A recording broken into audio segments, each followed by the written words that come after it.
I don't care when you work, I don't care where you work or do your work, as long as your work is done. And if you're doing your work really good or not, because I talk to the customers. Like basically almost everybody that I know says agency is a bad business. Everything is better. Agency is always, I disagree personally, but I mean, what do you think? Is there any like mistakes that you see brands do when it comes to it? And even agencies, not just brands. So I think focusing on sales and focusing on profit is like the most important part when starting an agency. Third most important is your first hire. Hey guys, and welcome back to the CEO After Dark show. Today, I have with me Jakob Gerzen, the CEO and founder of More Conversions, a CRM marketing agency in Germany, and DataX, an influencer CRM and data analytics company. And on top of that, he's also invested in a bunch of brands. So there's quite a bit to talk about. And just to add a little bit to this, I've met a lot of other agency owners in the space. We are, in a sense, competitors with Jakob, but he has really impressed me when I met him in Boston. And I figured that it would be good to talk to him so that you and I learn from him. Thank you for joining, man. Thanks for having me. So do you mind like just telling a few words about what you're working on so that like everybody has context? Yeah. So my workday consists of, let's say, two parts right now. One is the data company, which is like 10% of my time, and the other 90% is the CRM agency. So right now we are in the planning of 2025. We have exactly today we have two people that are doing some test work for us. So and we hired one account manager already. So everything right now is planning 2025, because usually January is like my burnout month, because some customers are leaving, some are coming, and this year is the first year in our fifth year of doing the agency that we don't have significant churn, and three new customers starting, two in January, one in March already. And we are planning um, to do an office. Right now we are fully remote, but we will have an office starting at the beginning of March. So we are planning everything for the office and also for our yearly vacation. Right now, if everything goes smooth, we will be like 15, 16 people in the summer. So it's becoming kind of hard to find an Airbnb for all the people for the vacation that we are doing every year. And yeah, this is basically what my daily doing is right now. If I remember correctly, you told me that like the way you do it is that you basically go essentially like on vacation with your family, and then you invite people to come over from the Oh no, country. these are two separate things. During the last year in Cape Town, I was in Cape Town with my family, and then I told my team, "Hey guys, if someone wants to join, we are in Cape Town. We can get a villa through the company, and then we will work together and live together." And the year before, we have done the same in Thailand. But then, let's say 4 to 6 people join. Yeah. But during the summer, each year, we're doing a vacation where we try to gather everybody, and we pay for everything, the accommodation, the food, and so on. And then we work together for a week. We do presentations. We try to work until like 2 p.m. and then have some fun during these days as well. Yeah. That's super nice. Like as far from the little that I've met you, we met in person like a few months ago, just for context. Um, the the main thing that I've noticed is that you really value, let's say, freedom, right? Like, and Yeah. I think you want freedom for yourself and also for the people you work with. Yeah, so that's why we started with this hybrid approach of working. And I don't care when you work, I don't care where you work or do your work, as long as your work is done. And I think um, I can imagine if you're doing your work really good or not, because I talk to the customers. I am in the Slack channels, so this is not the hard part for me. You can have your freedom as much as you want, because for me, when I started the whole, let's say, freelance thing and earning money online or with digital work, I wanted to be at the beach in Thailand, and this was my biggest goal. And only now that I have a family now and we are based in Germany for a very long time already, we're building this office, but it will be a hybrid approach as well. So the people can come and go whenever they want. And it will just be like an open space where my friends can join, where my data company guys can join and so on. And so it will be, as much freedom as possible. How did you start all of this? Since I was 18, I was working for a company that was doing the support, or they built the websites for Red Bull online for every country. And this company belongs to the father of a friend of mine. And he asked me if I wanted to start with a migration project where you have to copy paste text all the time. You get it in Greece, in Arabic, in French, and so on. And then you have to replace it. It's like basic CMS work. And then I started to do this while I was studying economical mathematics, and then I worked for the support team for them as well. And then I found another job which I found interesting. It was rather in marketing, and then it's all during my studies. Then I started as a web analyst for another company for a few months, and then I had the possibility to build software with an old boss of mine. And we started to build 7Analyze, which was a BI tool to analyze data. I've built the whole website, the marketing, started with sales and so on, but left the company 2 years after because we didn't get along with each other so good anymore. But I didn't want to study. I didn't want to work for someone else at this point. And so I started to look for projects. And I found some basic website stuff where the people pay like this but want delivery like this. And then I thought, okay, that's not the solution for me. And I started to look for bigger projects as a freelancer. And then I found Air Berlin, which was the second largest German airline at that time. And for their loyalty program, Top Bonus, I was responsible for the whole website development part. Not the development, but the organization to talk with Etihad, because they were co-owner of Top Bonus, to talk with the development guys that were in Poland, and so on, and also with the business people inside my team. And this was my first freelance project where I really started to make good money. And then I had 3 other projects for the next 2 or 3 years. And then I met a guy, which is Mr. E-commerce right now in Germany, I would say, Johannes Kliesch. He's like one of the most well-known e-com persons in Germany with his brand Snox. But their shop was making like 50K a month at that time. So it was really small. And we got to know each other through LinkedIn and started to work with each other. And I was doing the data analytics for them. And then he asked me if I want to not only get the data, but to also make the data work in the CRM. And that's when, in 2019, we started to do the CRM of Snox. And then in both cases, as well as Snox, as we as an agency developed pretty well, and more customers came, more people came, and that's how we are where we are now. Is it fair to say that like most of your clients are coming basically through referrals, right? Like because you guys do good work. For us, that's the case for us. Yeah, it's a mix of LinkedIn presentations that we're doing at like OMR, masterclasses, stuff like that, and referrals, yeah.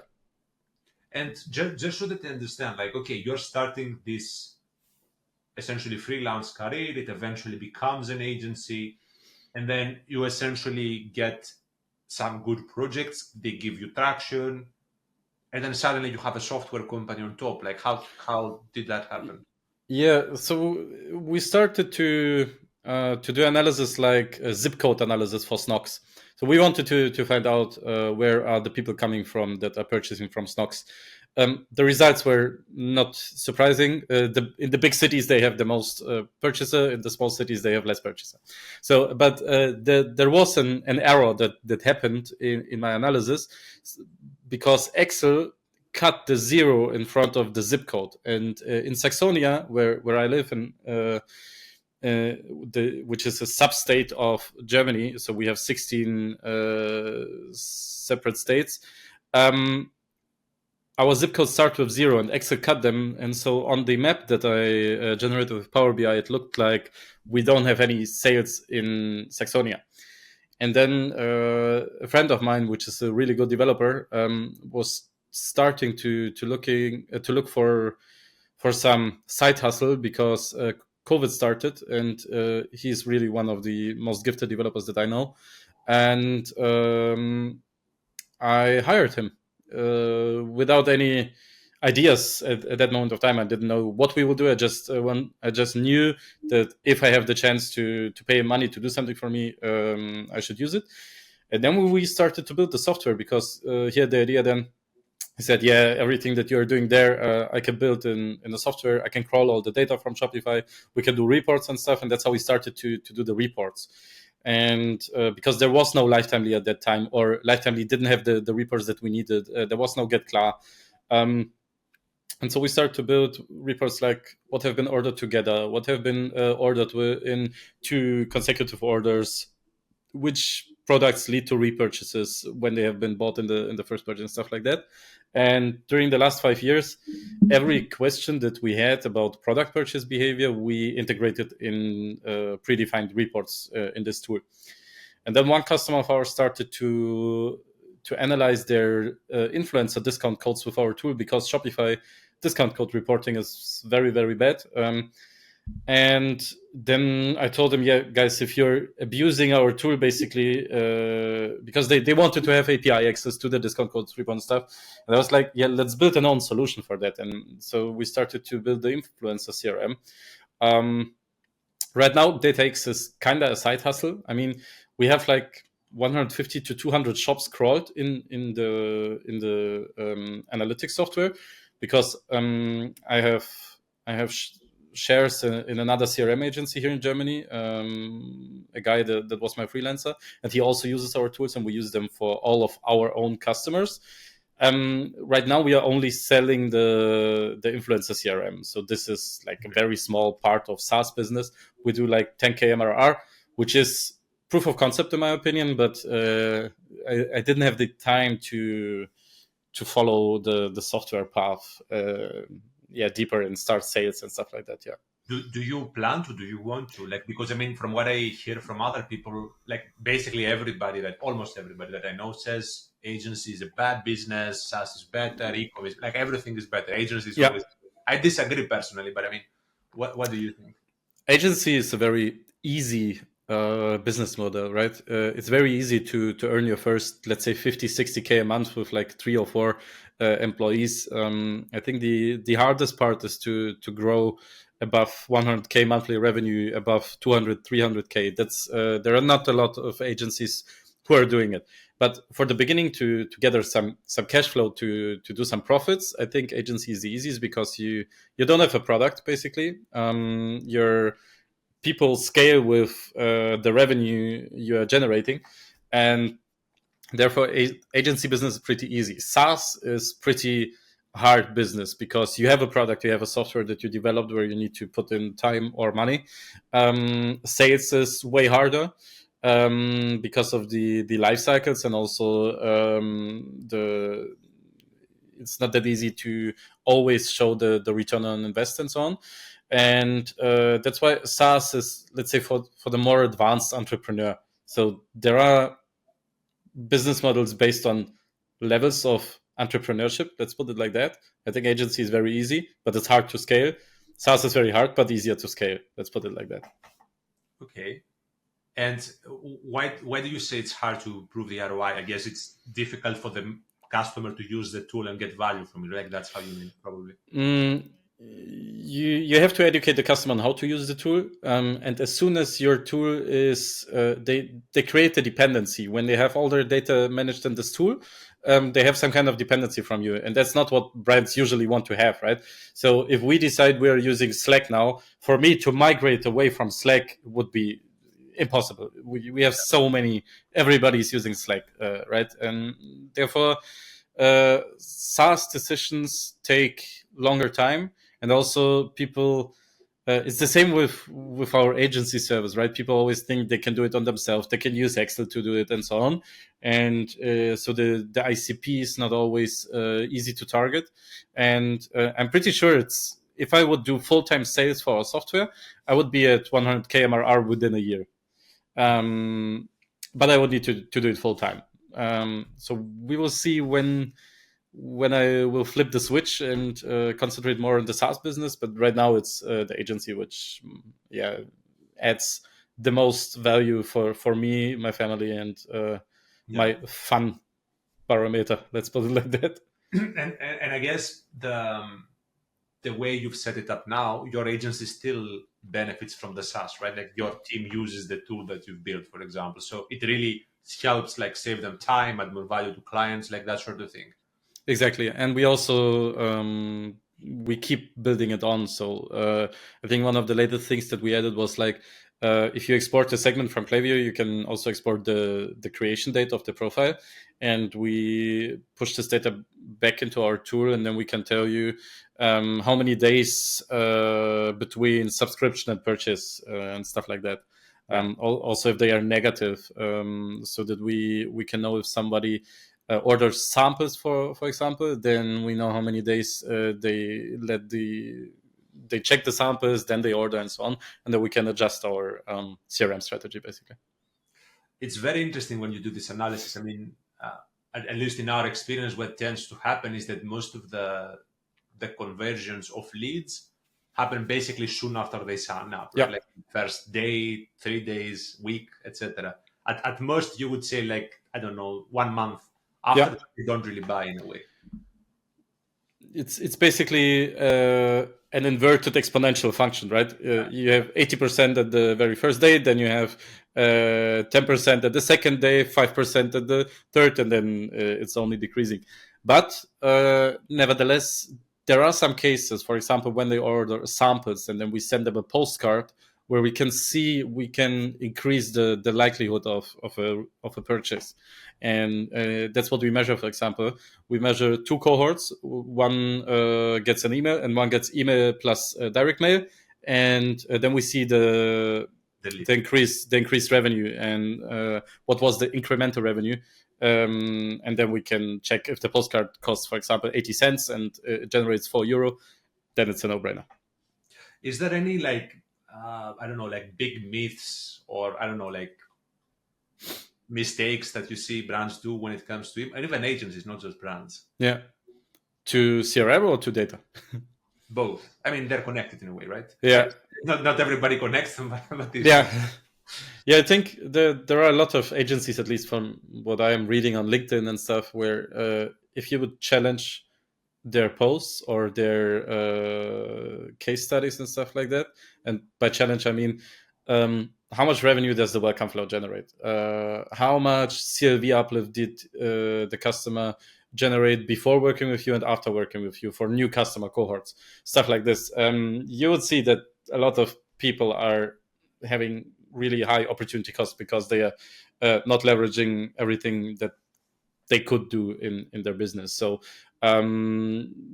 also looking on generated email revenue as a, for example, people say you should do 20 to 30% of your revenue through email.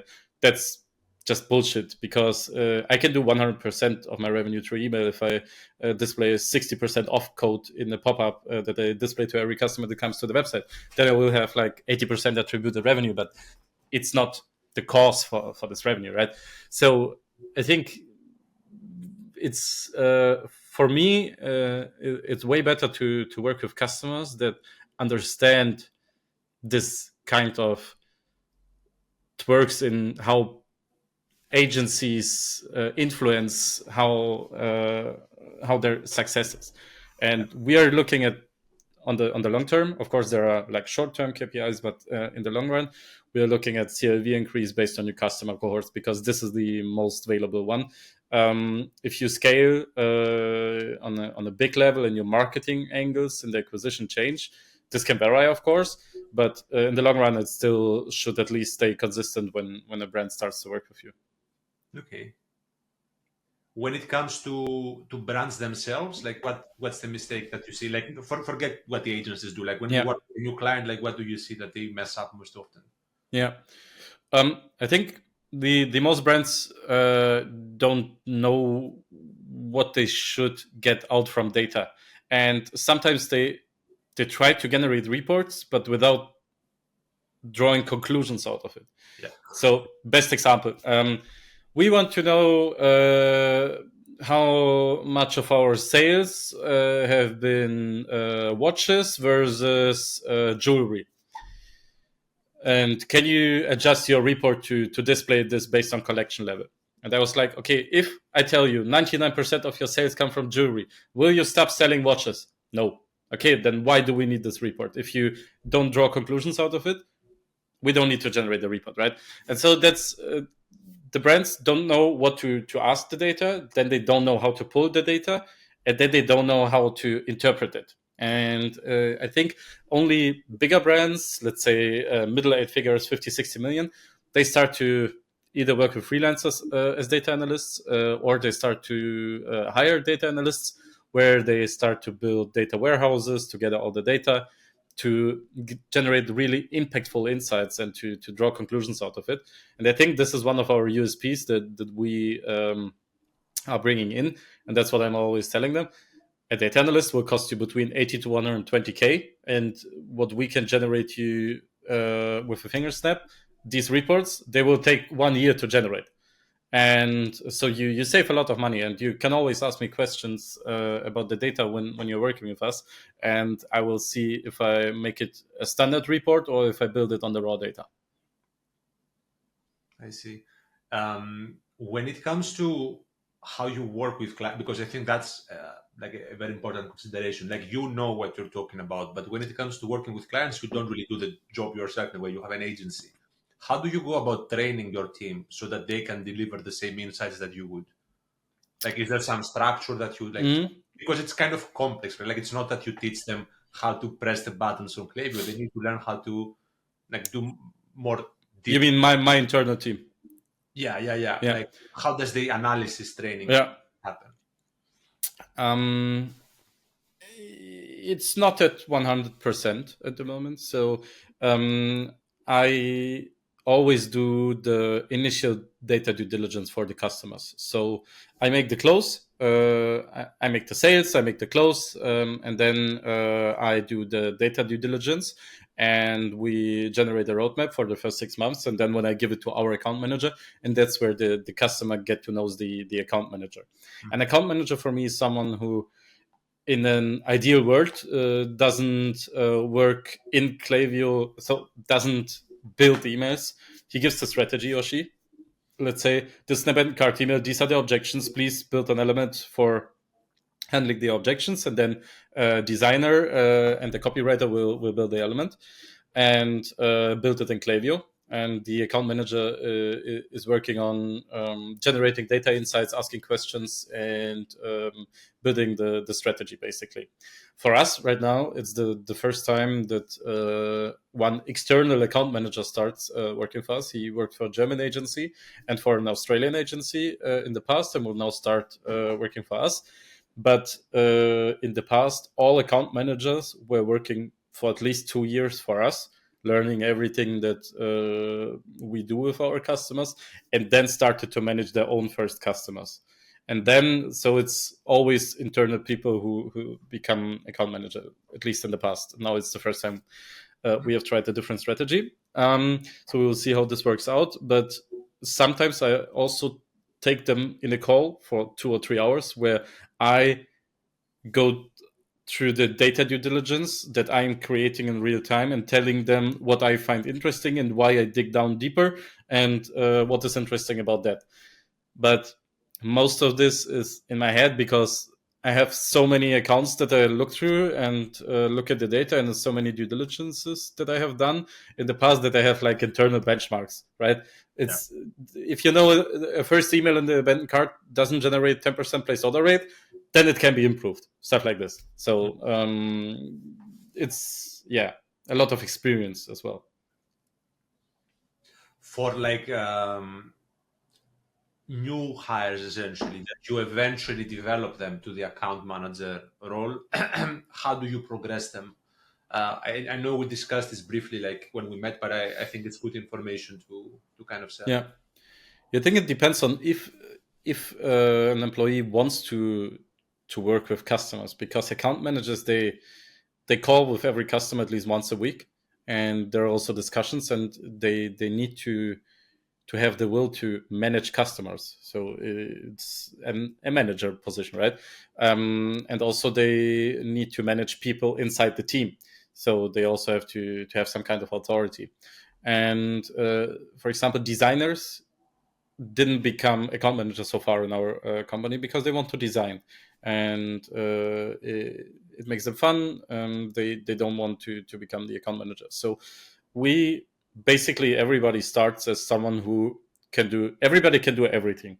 So everybody learns everything. An account manager can do everything besides of design. Design is the only role that is specific, but everybody can build flows, everybody can do segments, everybody can do campaigns, and everybody can write copy and code a little bit in HTML and CSS if needed, or use ChatGPT to code. But when they start to think strategically, and then we try to encourage them and give them a first customer, maybe a, let's say, low level customer, right? Not the biggest account with not the most complex setup, but an account which doesn't do email marketing at all, for example. It happens maybe once every 3 or 4 months that we get an account which is doing enough revenue to work with us but doesn't have any email marketing setup so far. And then it's a very good idea to test someone as an account manager.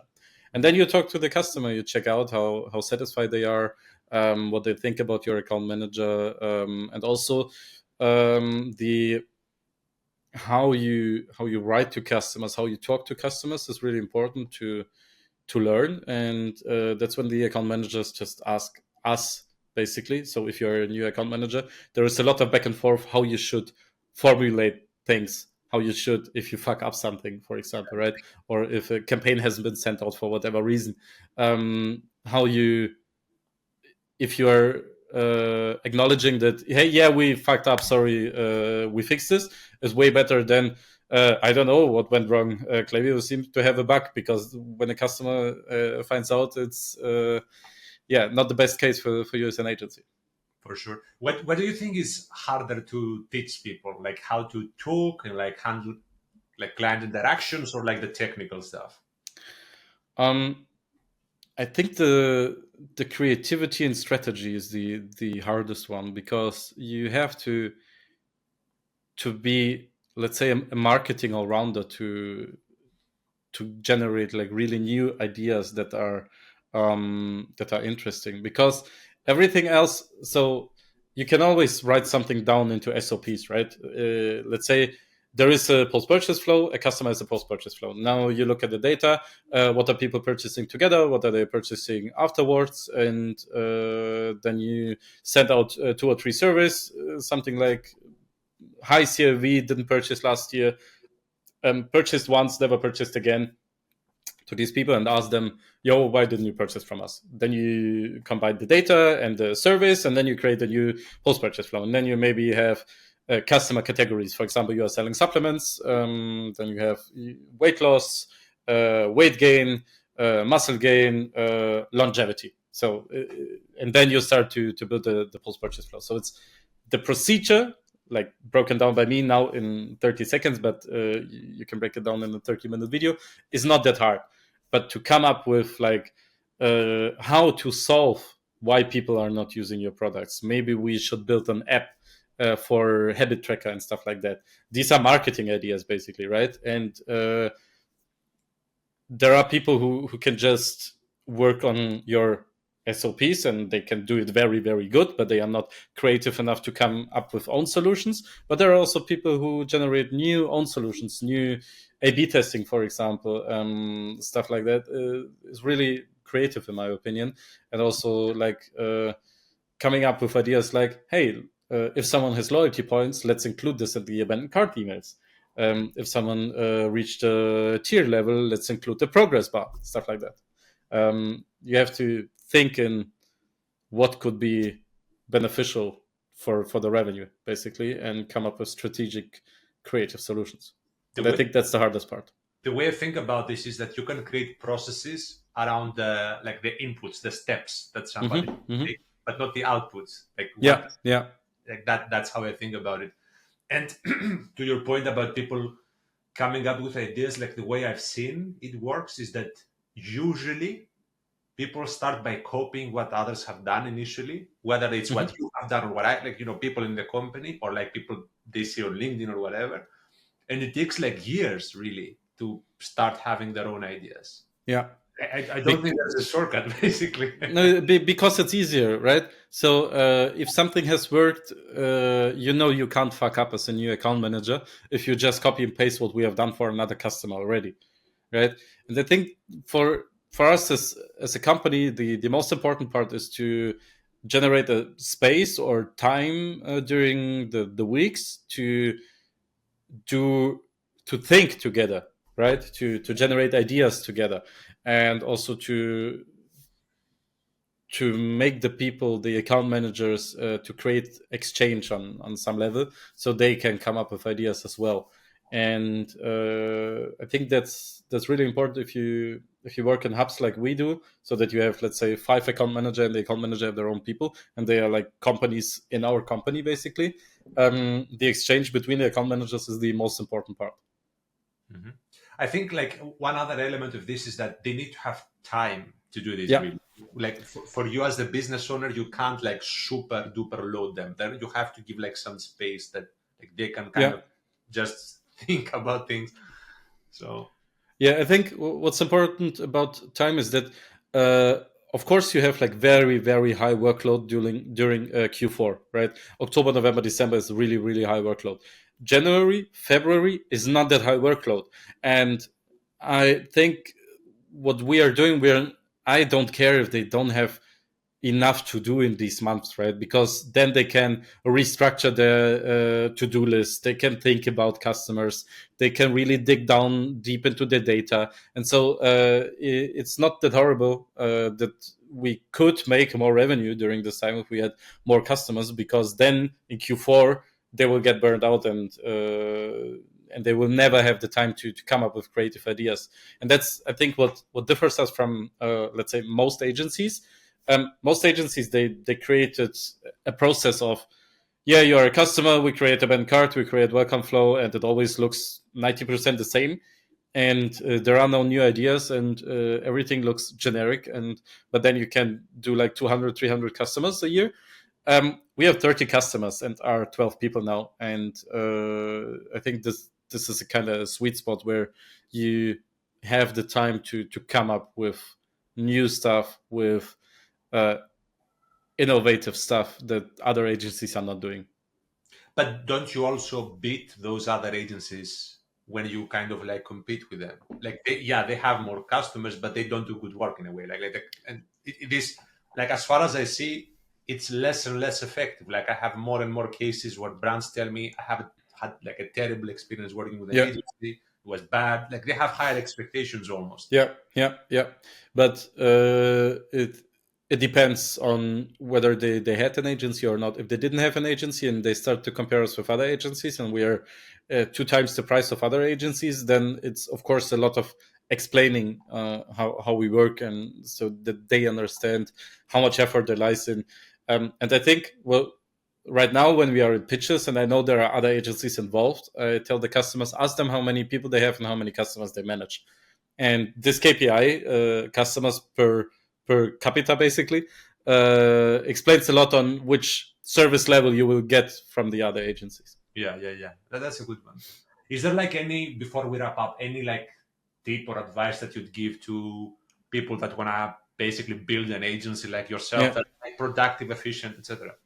Yeah, I think the first 2 years I was only focused on profit. So as long as you're earning money, everything else is easy. And so the very first part is sales, sales, sales. Sales is the most important part. As long as your pipeline is filled, everything else is a luxury problem, right? and then focus on profit first, not on revenue. Nobody cares if you're doing 3 million but losing 100k, but if you're doing 1 million and you cash in 500k in EBITDA, it's a way better life. And also the responsibility of payroll you are carrying with you to generate 3 million in revenue is way higher than if you are 4 people doing 1 million in revenue a year. So we didn't have Zoom Premium for like the first year. I didn't have any software, so I was always trying to, let's say, save as much money as possible and also generate as much profit as possible.